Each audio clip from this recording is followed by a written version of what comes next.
Palakpakan naman dyan. Ayan na. Tayo po yung magsitayo at ilagay po natin ang ating kanang kamay sa dibdib ng ating katabi. Isuot po natin ang mga bigote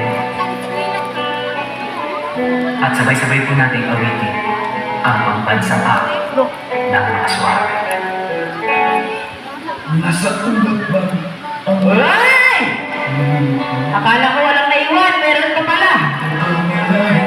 Pinabangan ako doon ah. Bakit? Ba, tawa kasi ng tawa. Oh,